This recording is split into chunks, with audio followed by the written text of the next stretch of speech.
Cyclone मोंता के कहर के बाद मछलीपट्टनम इलाके में आम जिंदगी अस्त व्यस्त होती दिखाई दे रही है। अभी हम मौजूद है मछलीपट्टनम के बस स्टैंड के आगे इस इलाके में, जहां पर एक पेड़ एक घर पर गिर गया और बिजली के जो तार है उसको खींचता हुआ यहां पर अपनी रोजमर्रा की जिंदगी में बाधा डालता हुआ दिखाई दे रहा है। कल जो तेज हवाएं यहां पर चली, इसका असर ये बताया जा रहा है। बात करते हैं कि स्थानीय लोगों से, जानते हैं कि क्या हुआ। आपका नाम बताइए। सैयद काले शाह। यहाँ पर क्या हुआ, ये पेड़ कैसे गिरा और कैसा माहौल था आपका? रात में 80 नंबर तक को नहीं स्पीड में हवा रहा, लाइट होने बारिश रहा, उसके दिन क्या हुआ तो लड़का गिर गया। इधर कोई भी नहीं रही, रही तो सभी मर जाते था। आपका नाम बताइए। हमारा नाम है वीरा स्वामी। तो कैसे थी परिस्थिति यहाँ पर कल रात? గిర్ జాయే సామాన్లు అన్నీ పైలిపోయినాయి.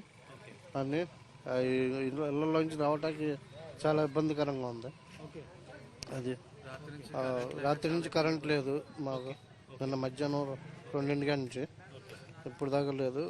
రెండు सर्विस वायर अన్నీ తెగిపోయాయి. तो यहाँ पर ये बता रहे हैं कि बिजली यहाँ रात से इनकी बंद काट दी गई है और रात से अंधेरे में है और इस तरीके की जो तबाही आप देख रहे हैं। आपका नाम बताइए। बादशाह। तो यहाँ पर क्या हुआ? बिजली बता रहे हैं कि नहीं है, अभी कैसे हालात है? अधिकारियों ने क्या बताया? आगे सुबह में करता हूँ बोले, वो पुलिस वाले आके जब मारे 8:30 बजे रात को बहुत हवा आया, वो घर पे गिर गया। और आसपास के इलाकों में क्या परिस्थिति है? क्या परिस्थिति है, क्या भी पानी आता नहीं है, पीने पानी नहीं, इधर क्या भी नहीं, खाने भी नहीं है वैसा। तो अभी बिजली भी नहीं है? बिजली भी नहीं है। तो यही हालात आप देख सकते हैं कि इस इलाके में लगभग कई सारे पेड़ जो है जड़ से उखड़ गए हैं। कुछ घरों पे गिरे दिखाई दिए, कुछ सड़क पर दिखाई दिए हैं, जिसका रिस्टोरेशन का काम, राहत बचाव का काम अभी अधिकारियों की तरफ से, प्रशासन की तरफ से जारी है। देखिए, साइक्लोन मोंता का इम्पैक्ट, अभी जो असर था अभी तो खत्म होता दिखाई दे रहा है, लेकिन जो बारिश है थमने का नाम नहीं ले रही है। कुछ इलाकों में बारिश, बहुत भारी बारिश हो रही है। अभी हम मौजूद है मछलीपट्टनम में, जहां पर ये साइक्लोन मोंता का लैंडफॉल हुआ था। आप देख सकते हैं किस तरीके का प्रभाव यहाँ पर मछलीपट्टनम में पड़ा है इस साइक्लोन मोंता का। जब देर शाम गए साइक्लोन मोंता यहाँ पर लैंडफॉल किया तो कई सारे पेड़ जो है अपनी जड़ से उखड़ गए और कई सड़कें ब्लॉक हो गई थी। लगातार प्रशासन देर रात 12 से 14 घंटे हो गए हैं जब जेसीबी की मदद से कई सारे इलाकों में पेड़ और खंभों को हटाने का काम, राहत बचाव का काम प्रशासन कर रही है। आप देख सकते हैं किस तरीके के हालात है। कई पेड़ घरों पे गिर गए थे, कुछ सड़कों पर पड़े हुए थे। अभी हम ऐसी जगह मौजूद है जहां पर एक खंभा, बिजली का हाई टेंशन वायर का खंभा यहाँ पर गिरा हुआ है।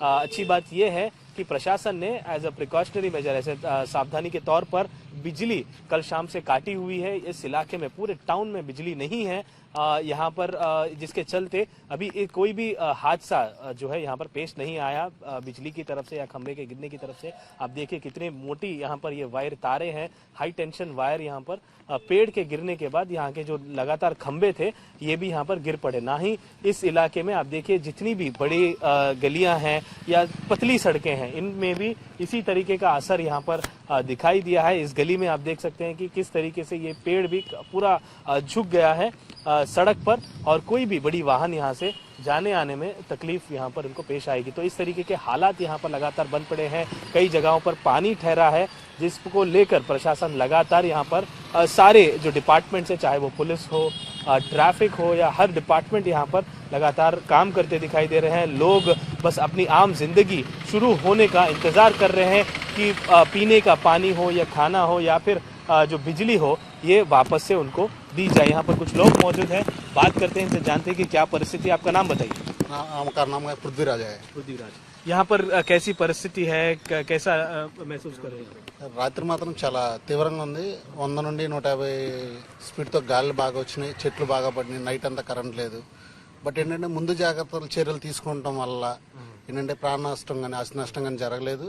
పైగా ఏంటంటే అలర్ట్, మన ఎలక్ట్రికల్ డిపార్ట్మెంట్ కానీ వాళ్ళందరూ అలర్ట్ గా ఉంటాం. మనకి ముందే తెలియజేయడం వల్ల तो यहाँ पर प्रदीप ये बता रहे हैं कि लगातार जब शाम में यहाँ पर हवाएं तेज चली 90 से 110 की रफ्तार से यहाँ पर हवाएं चली, जिसके बाद लगातार जो है कई सारे पेड़ गिरे, बिजली के खंभे गिरे और प्रशासन के पहले से जो कार्यशैली थी उसके चलते भारी नुकसान से बचा गया। ये वो बता रहे हैं कि बिजली का जो कटौती थी उससे यहाँ पर परेशानी से बचाया गया और कई सारे इलाके ऐसे जहाँ पर लगातार काम अभी जारी है, ऐसा बता रहे हैं। तो इस तरीके की परिस्थिति आप देख सकते हैं यहाँ पर इस सड़क पर ये बिजली के खंभे गिरने की वजह से ये हालात है। लेकिन दूसरे इलाकों में लगातार 24 घंटों पिछले 14 घंटों से लगातार काम चल रहा है। जो निचले स्तर में लोग मौजूद थे उनको रिहैबिलिटेट किया गया, सुरक्षित जगहों पर ले जाया गया, अभी वहां पर उनका खाने पीने का इंतजाम किया गया और जो लोग यहाँ पर घरों में मौजूद है, जो ऊपरी स्तर पर रहते थे, उनकी जो सहूलतें हैं वो प्रशासन इंतजाम करने की कोशिश लगातार कर रही है। कई पेड़ घरों पे भी गिरते दिखाई दिए, कुछ जो है लोग जानी नुकसान से बहुत ज्यादा बच गए हैं लोग और इस तरीके की परिस्थिति यहाँ पर दिखाई पड़ी।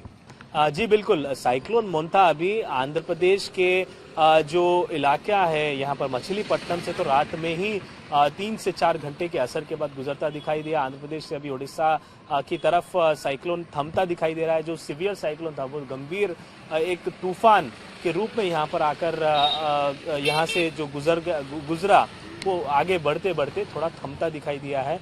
लेकिन यहाँ पर जो असर था, लगातार हम जब रात में यहाँ से रिपोर्ट कर रहे थे तो हमें जो हवाएं जिस तरीके से तेजी से यहाँ पर चल रही थी, एक जगह पर ठहरना थोड़ा मुश्किल हो गया था, उतनी गंभीर थी। आप देख सकते हैं कि बड़ी बड़े पेड़ जो यहाँ पर बाहर हैं सड़कों पर वो गिरते दिखाई दिए। कई बोर्ड फ्लेक्सीज जो लगाते हैं दुकान के सामने शेड जो लगाते हैं, सारे कहीं ना कहीं रास्ते तमाम जो है वहां पर हम जब यहाँ पर पहुंच रहे थे तो सारे रोड पर गिरे दिखाई दिए। प्रशासन लगातार इसकी साफ सफाई में जुटी है। लोग जो है अभी अपने अपने घरों में हैं, इंतजार कर रहे हैं कि कब ये तूफान थमे। इसका असर पूरा खत्म होने के बाद जब रिस्टोरेशन का काम अभी शुरू हुआ तो इस रिस्टोरेशन के बाद उनका जो है घर पर बिजली, पीने के पानी और खाने का इंतजाम यहाँ पर जल्द से जल्द किया जाएगा। साइक्लोन मोंथा का कहर मछलीपट्टनम से थमता दिखाई दिया। यहाँ पर जब रात में लैंडफॉल हुआ तो काफी तबाही यहाँ पर हुई है। कई सारे पेड़ अपनी जगह से उखड़ गए थे, खंबे गिरते दिखाई दिए। अभी हम मौजूद है मछलीपट्टनम के एक इलाके में जहाँ पर एक बड़ा खंबा यहाँ पर इस कहर की वजह से रात में गिर गया था। ये हाई टेंशन वायर से जुड़ा हुआ ये खंबा है। अच्छी बात यह है कि प्रशासन ने एज सुरक्षा के रूप में, प्रिकॉशन के रूप में इस बिजली को, सारे टाउन में बिजली को बंद करते हुए यहाँ पर जो है प्रिकॉशनरी मेजर लिए। यहाँ अगर हम देखें तो ये बड़ा खंबा बहुत भयानक हो सकता था ये हादसा अगर बिजली यहाँ पर से सप्लाई यहाँ पर होती थी। तो हाई टेंशन वायर का ये खंबा है, कॉलोनी का इलाका है, लगातार गाड़ियों का मूवमेंट यहाँ पर आप देख सकते हैं। लेकिन जो प्रशासन ने यहाँ पर कदम उठाए उसके चलते कई सारे इलाकों में जहाँ पर पेड़ घरों पे गिरते दिखाई दिए, सड़कों पर गिरते दिखाई दिए, कई खंबे गिर गए। तो इस तबाही से बचने के लिए जो कर सकती थी प्रशासन उन्होंने किया। लेकिन कई सारे इलाके ऐसे हैं जहाँ पर लोग अपने घरों में मौजूद थे और पेड़ उनके घर पर गिरते दिखाई दिए। और अगर हम देखें तो कल रात से यहाँ पर सारे इलाके में बिजली की कटौती की गई और पानी खाने का इंतजाम प्रशासन कर रही है, ऐसा बताया जा रहा है। लेकिन लोग अभी भी अपनी जिंदगी जो अस्त व्यस्त हो गई पिछले 24 घंटों में, उसको वापस सुधार आम जिंदगी शुरू होने की कोशिश में लगातार जुटे हैं और इंतजार कर रहे हैं कि कब बिजली का जो सप्लाई है वो दिया जाएगा और पीने के पानी का भी इंतजाम यहाँ पर करते हुए लोगों की आम जिंदगी यहाँ से शुरू होगी। कैमरा पर्सन दामोदर के साथ अब्दुल बशीर, मछलीपट्टनम।